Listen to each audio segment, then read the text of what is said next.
Hello, you're listening to the weekly recap. This is 6/26/26.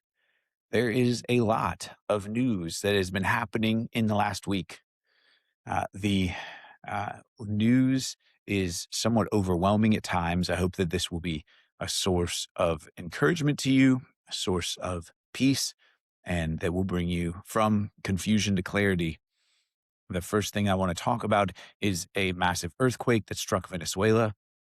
The death toll is still rising as they find more victims of the earthquakes in short succession in the capital, Caracas. And um, these earthquakes, America is sending help, sending response.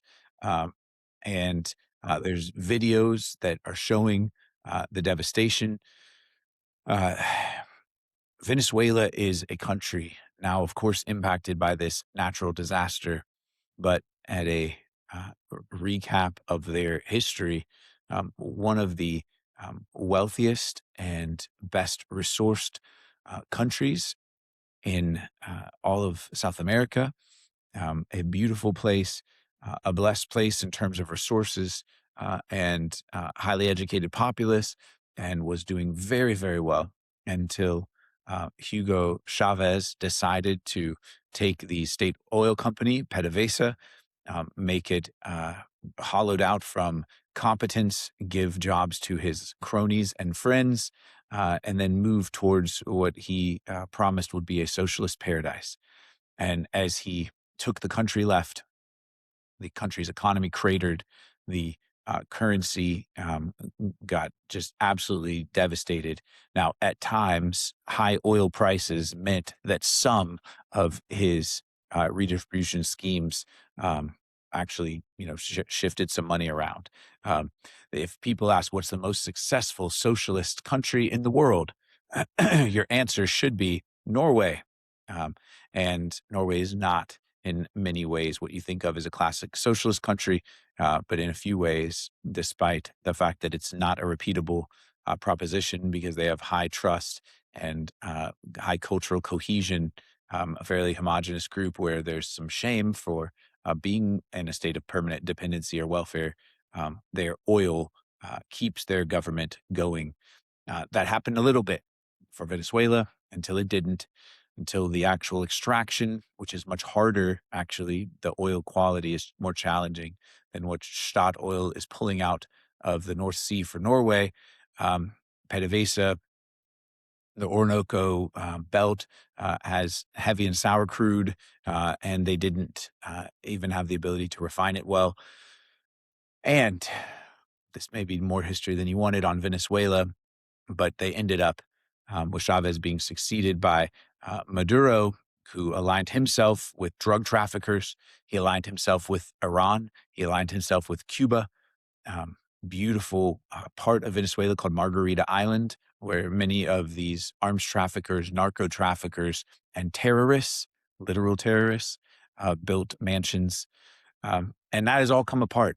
The United States removed Maduro. He is incarcerated and awaiting trial, and the nation is suffering.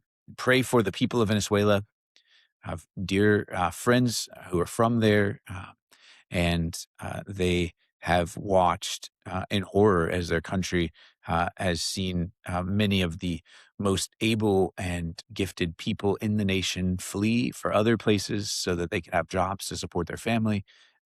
They need religious revival. They need um, integration of their large expat community. And that will come, I believe, if they have assurances around the reconstituted government being one that respects the rule of law.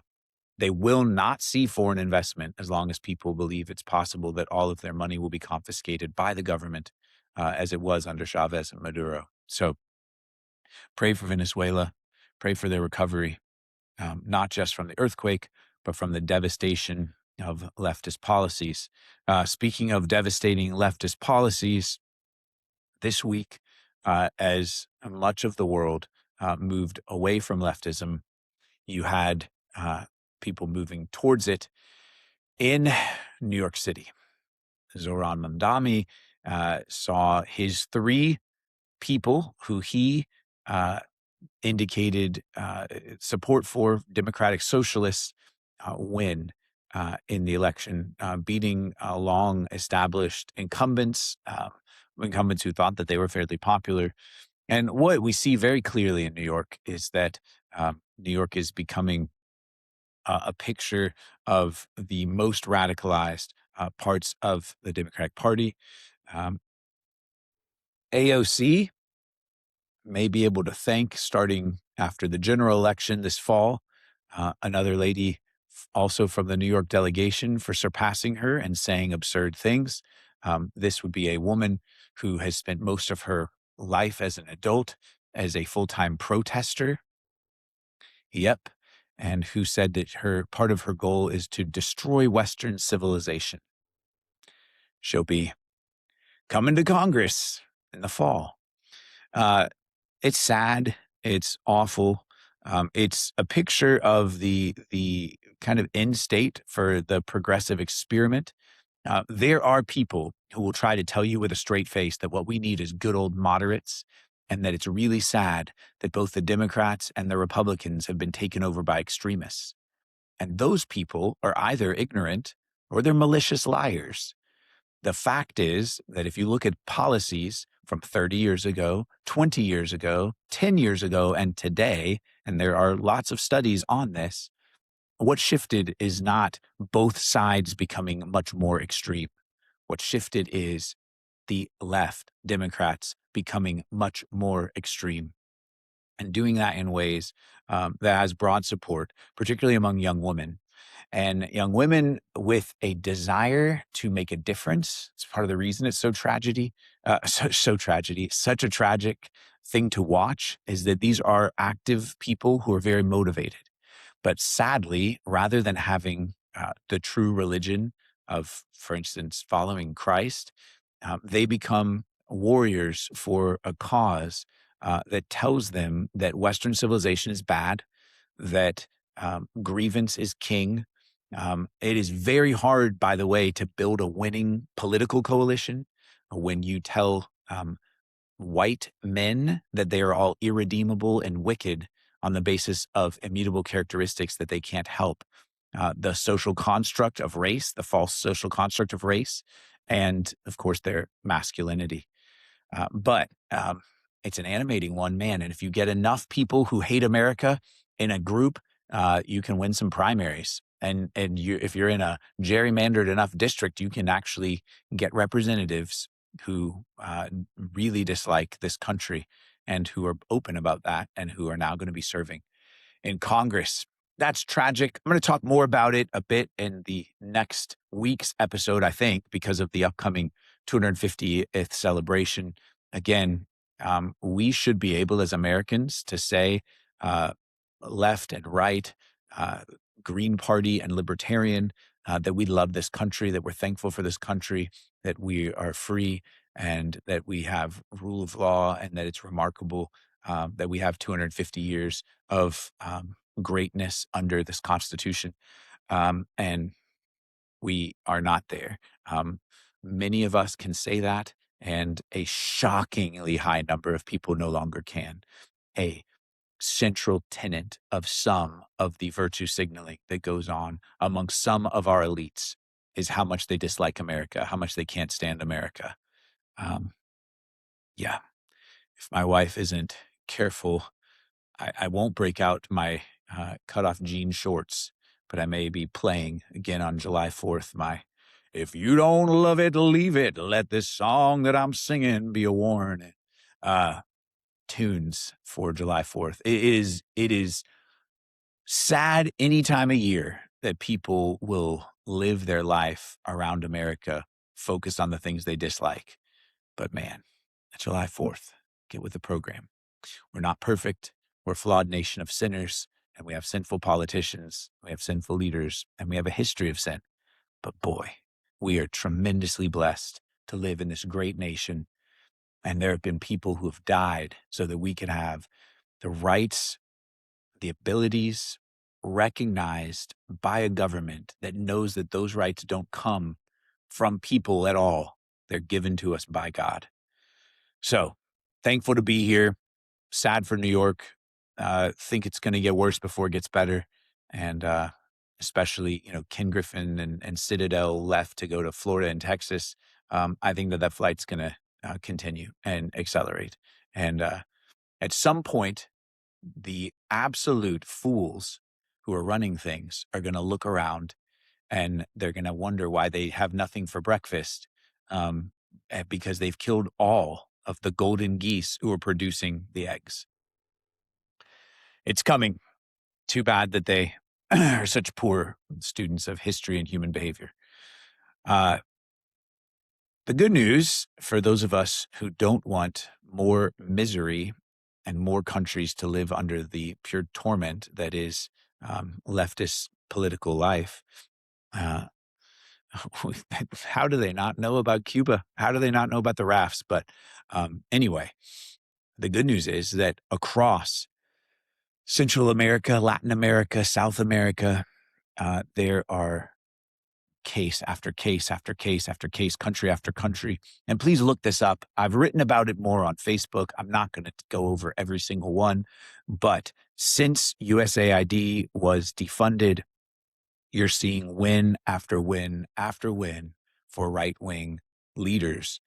Colombia and Peru are the most recent examples. And look, USAID did some good. I'm not going to pretend it didn't. I like PEPFAR.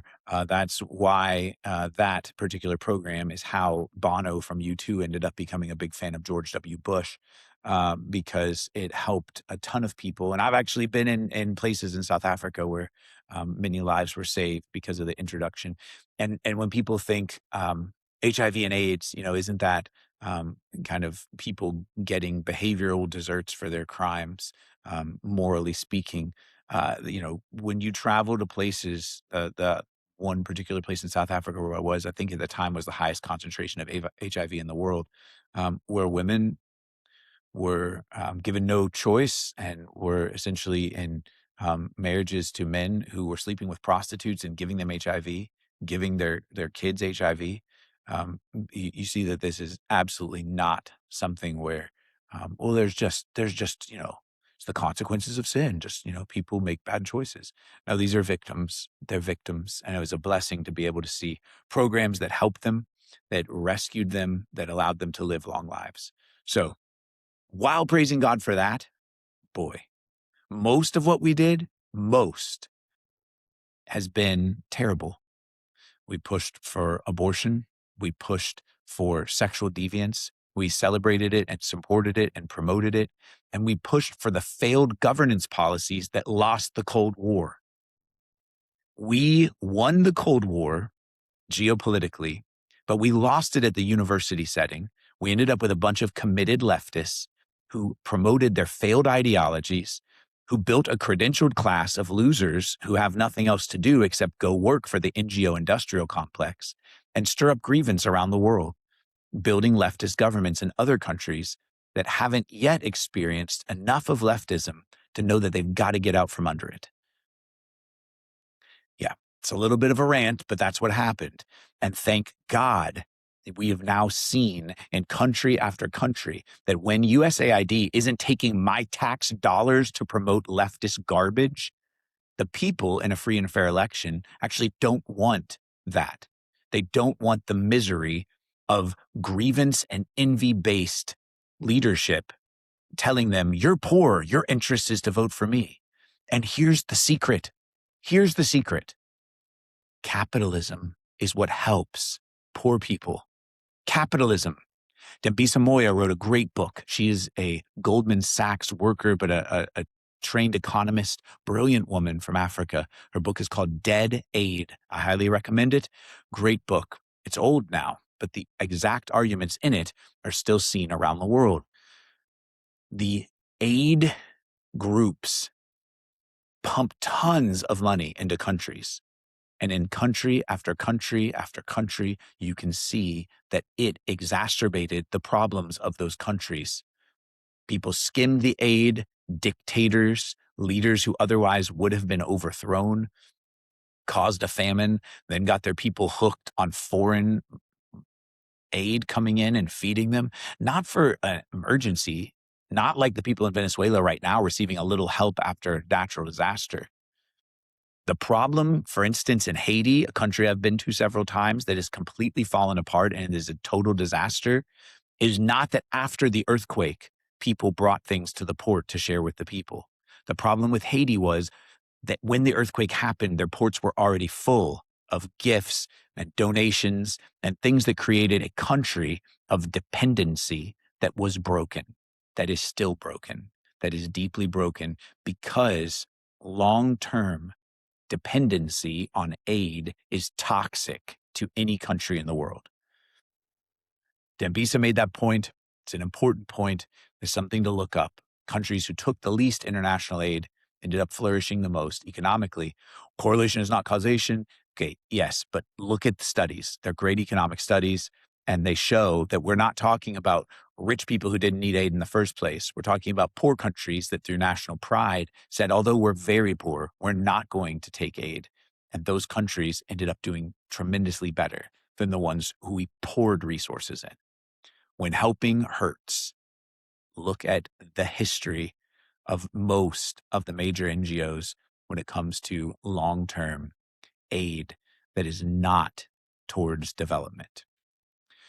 The other thing we did, obviously, it was an argument. Now it's incontrovertible, I think, based on these elections, is that we interfered in elections and we had people taking tax dollars and promoting leftism.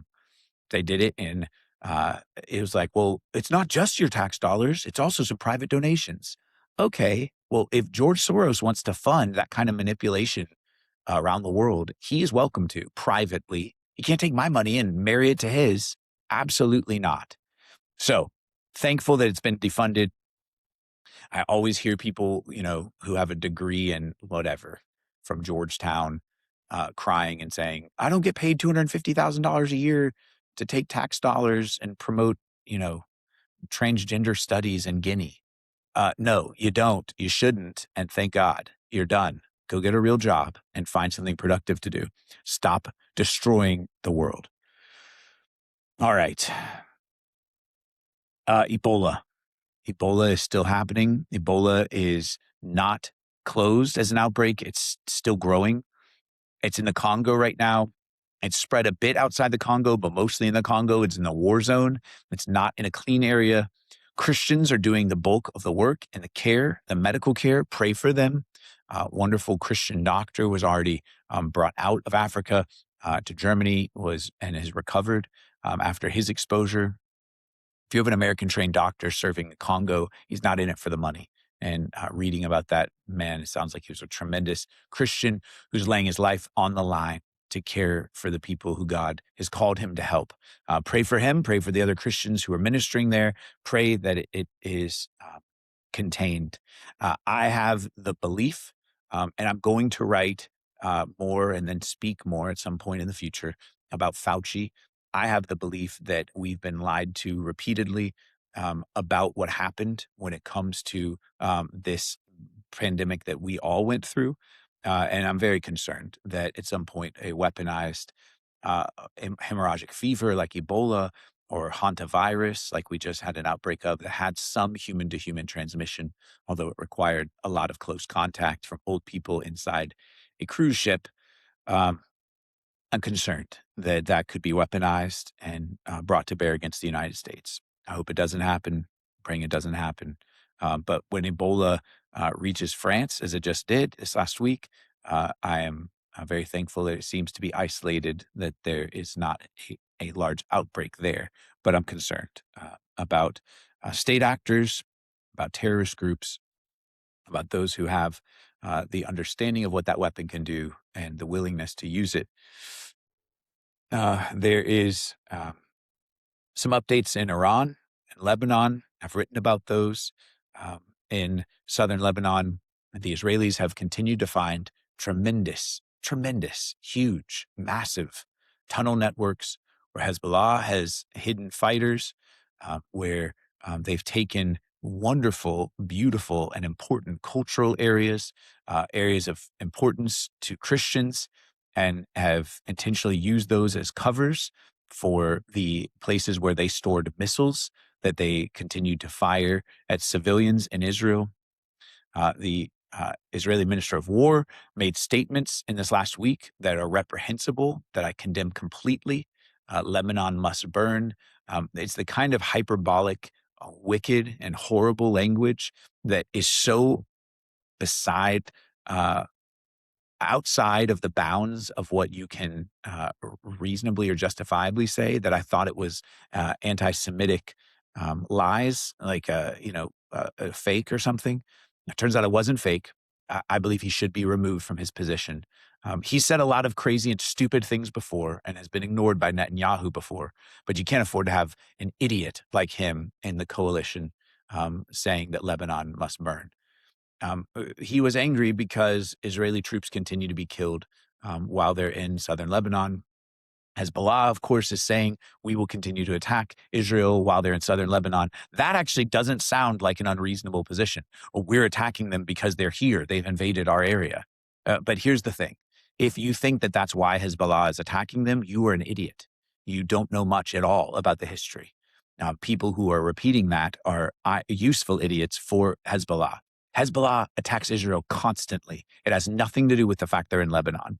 The fact that they're in Lebanon means that a few Israeli soldiers are getting killed by Hezbollah in Lebanon instead of Israeli children and wives and mothers getting killed in Israel by Hezbollah soldiers firing from Lebanon. It can't continue.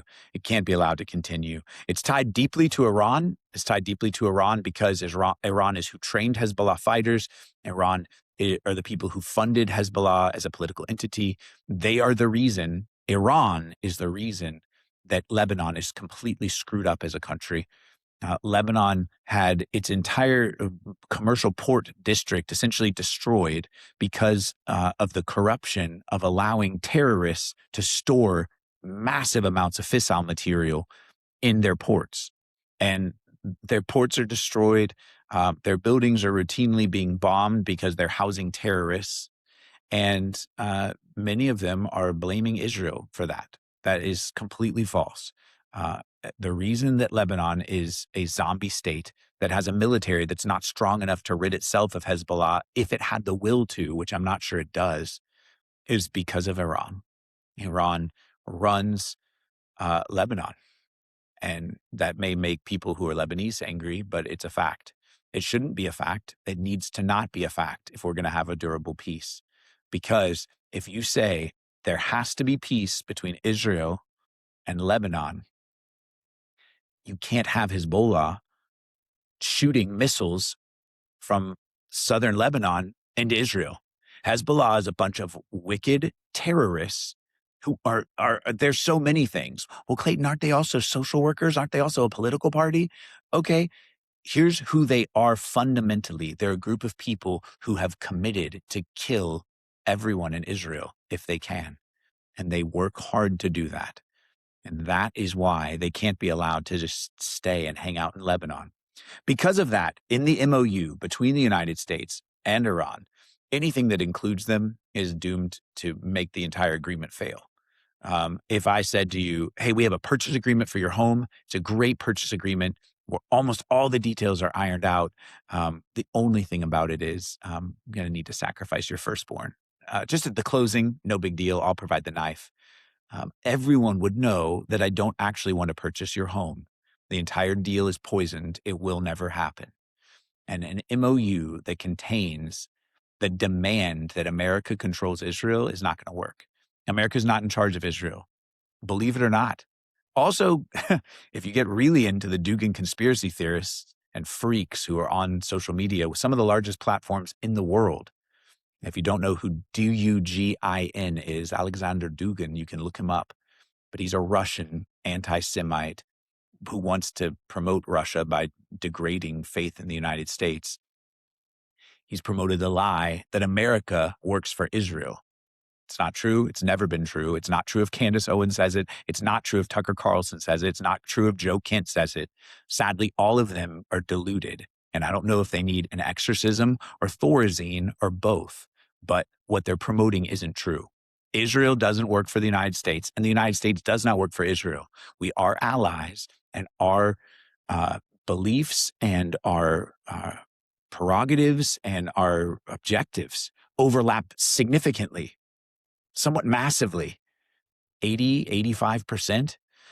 But when we're in disagreement, if our disagreement is, hey, you need to let your civilians just get bombed sometimes. You're going to have to just leave those people who are shooting missiles. You got to leave them alone.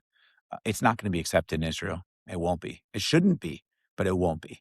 So um, we also in Iran have seen the ongoing problem of lying and the ongoing problem of confusion. And some of the confusion is potentially a real confusion. It's very interesting, and I won't speculate a ton here, but J.D. Vance has struggled because of positions he has taken that Iran has immediately said are not true following meetings. I don't know what they're saying in the meetings. I'm not in the meetings. But I also don't think that JD is a person who would just make these things up. I think he's being told something in a meeting, and then as soon as he states it publicly, it's being walked back by the Iranians. Well, the Iranians don't have a cohesive structure of who's in charge. They have a supposed leader who may be alive, may not be, doesn't make public appearances. If he's alive, he's supposedly disfigured. And then they have the people who really have the reins. And the problem with that is that some of the people, the most powerful people, the people who rule by fear, are great at blowing things up, but they're not great at ruling anything. They don't have the ability to build. They're bombers. The people who are pragmatic, the president, some of the parliamentarians, they're great at making deals. They're great at talking. They're smart. They're highly educated, and they're not in charge of their country. So what are we talking about with Iran? It's not that complex.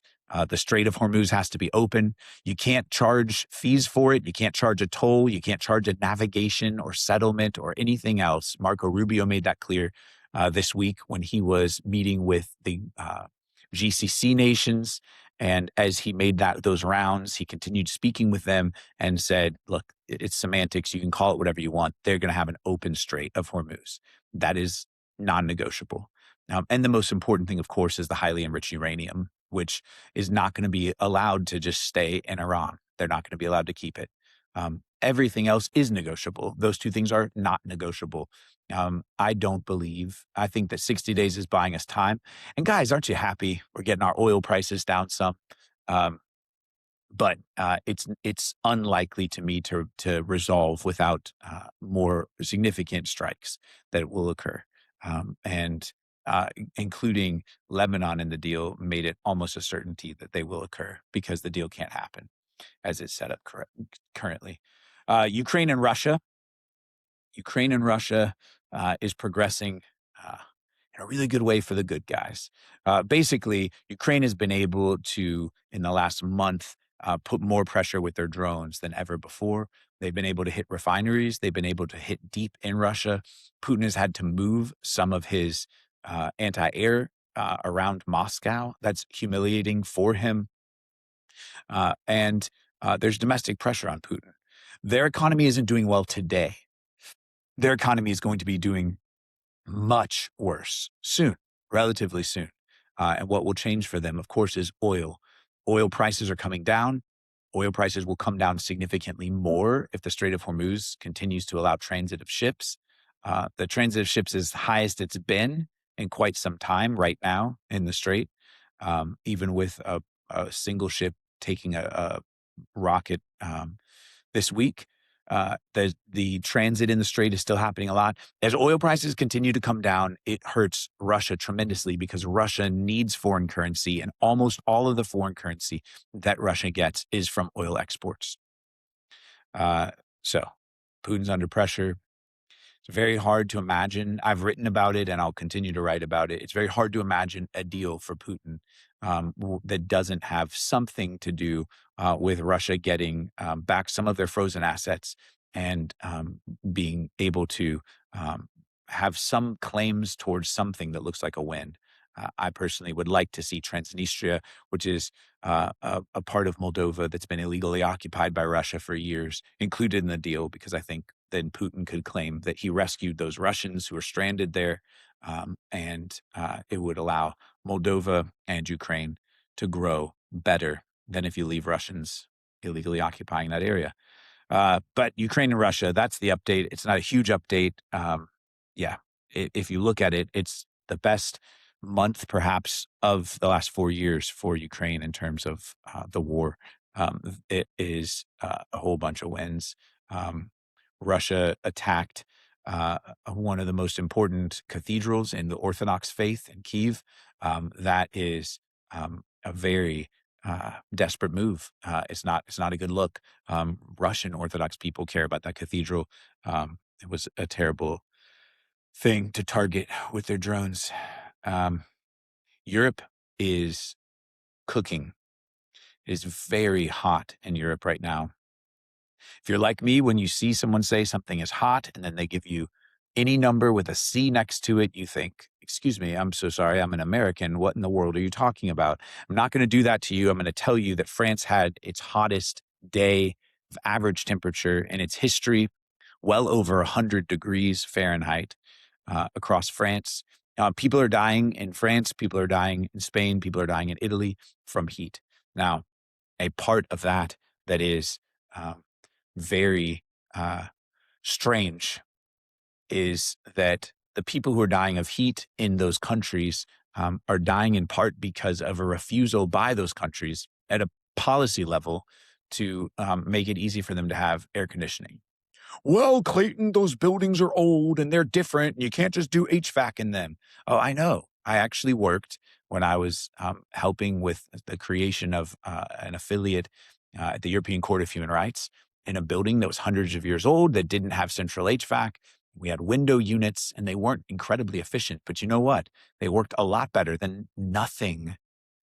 And across Europe, in the places that criticize the United States for gun death, you see more people dying every year from heat related problems in places that refuse to have AC. The power grid's not going great. Countries like Germany have done just colossally idiotic things like turning off their nuke power for political reasons, no good reason. And pray for people in Europe who are experiencing this tremendous heat, and really recognize as another blessing. And again, just it is a blessing that we live in a country where the poorest people in our country have free housing with air conditioning, and Europe is full of people who are dying because they don't have air conditioning. Uh, it is tragic, and just pray for them as they deal with that. Keir Starmer is resigning this week. That is good news. It's good news at a biographical level because the person who's replacing him, the former mayor of Greater Manchester, not a good guy, not a good person, not good politics, not good policy. But he is a person who didn't head up the Crown Prosecutorial Services during a time in which he refused to prosecute tens of thousands of child rapists, right? So Keir Starmer is about as low as I can imagine someone being absent causing a genocide. He's a scumbag. He's a wicked man. He needs to repent before he faces the judgment of a righteous God who said, if you cause even one of these little ones to stumble, it'd be better to have a millstone hung around your neck and be thrown into the depths of the sea. Right. So I am praying for him to come to a place of repentance. He's currently both arrogant, condescending, and wicked. Both. That's three things. He's all of the above. It's my least favorite combination. I hate when people are liars. I hate politicians who lie, and not hating them as a person. I hate their lies. That is obviously problematic since most politicians, sadly, certainly at the national, international stage, most of the most prominent leaders seem to love lying. But God hates lying, and I hate lying. Keir Starmer leaving is a good thing, but it's unlikely that Labor will call an election. Their system is not like the United States. Their system allows for them to call a new election when they want. And they're unlikely to do so. Because they're unlikely to do so, they're not going to call an election. It looks like most people in the UK will have to suffer until 2029 before they can make their voices heard. That is very dispiriting. That is very frustrating. Also, be of good cheer. Take heart. Do the things that you are called to do. You have agency. You can be paralyzed by thinking the opportunity to act is too far away. I can't hang on until I reach my political savior in 2029. Let me tell you, as an American, there's not a political savior. There's not. We have lived now, I'm only 46, but I am a very strange person in that I care deeply about politics as a very young person. So, did I pay attention to Ronald Reagan? Yes. Bill Clinton? Yes. George Bush? Yes. George W. Bush? Yes. Ross Perot, even? Yes. I can go on and on and on about the American political system. We do not have any political saviors. You will not have any political saviors. The answer doesn't lie in the political sphere. Not that you don't care, not that you're not involved, not that you're not engaged. All of those things matter deeply. And I wish for you that you can have the boldness and the freedoms that we sometimes take for granted in America to speak out and engage in the political process. I know that it can come at a much higher cost for you because of the insanity of lacking a First Amendment. But your answer is not in a political savior. Your answer is in the Savior, Jesus Christ. And I pray for the spirit of Wycliffe, the spirit that animated so much of the greatness of the UK. John Donne, my favorite author. Thomas Chalmers, one of my favorite and most effective pastors of all time, writing about the expulsive power of the good, of the new affection that comes from God. So many incredible, wonderful, godly leaders in the UK. The land of C.S. Lewis and J.R.R. Tolkien, people capturing the popular imagination and pointing us towards Christ. There are so many great figures in your history, and there can be great figures in the UK again. And the most important thing, politics is downstream of culture. Get married, have kids, raise your kids in the fear and admonition of the Lord. In a country where so many people go to church on Christmas and Easter, practice a faith that is vital and real, where people know that the Bible guides your life, that you have a purpose and a plan, that you're excited to listen to the Lord and do as he wills for you. And the last word on this weekly update is Matthew 24. If you're familiar, if you listen to the Bible a lot, if you read it a lot, you know these passages and you're thinking, Clayton, are you going to mention the birth pangs? Doesn't this sound like birth pangs? We have, let's see, earthquakes, check. We have wars, rumors of wars, check. We have pestilence, yes. Yeah, I see it. It does. It looks like the birth pangs, the end times. And yet, in the same chapter, Jesus says, no man knows the hour or the day. And I don't believe that it's helpful. I don't believe it's healthy. I don't believe it's what we're called to do, to say, hey, I'm going to go run up a credit card and I'm never going to pay it because Jesus is coming back. Hey, I was going to have a kid, but it looks like it's the end time, so I'm not going to do that. I think we are called to walk in our calling, to do exactly what we're called to do each day, to obey God, and to live a life.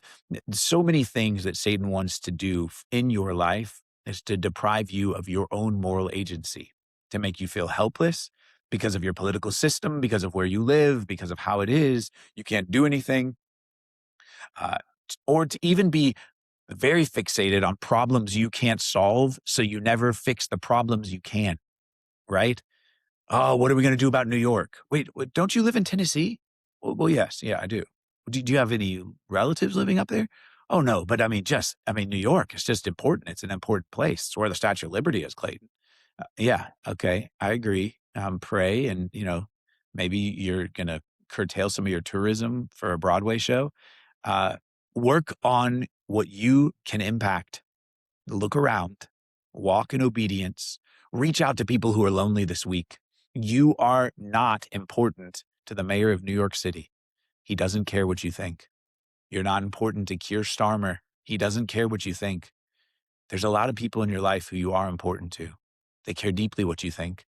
They need your encouragement. They need to hear from you that they can accomplish their goals. They need reminders. They need blessings. They need wisdom. They need your love. If you're older and you think this is, not my season of action, your prayers are very important. They're vital. And not just your prayers, but your words. The tongue holds the power of life and death. Use yours this week to share life and be thankful for the God who gives you yours. Thanks for watching.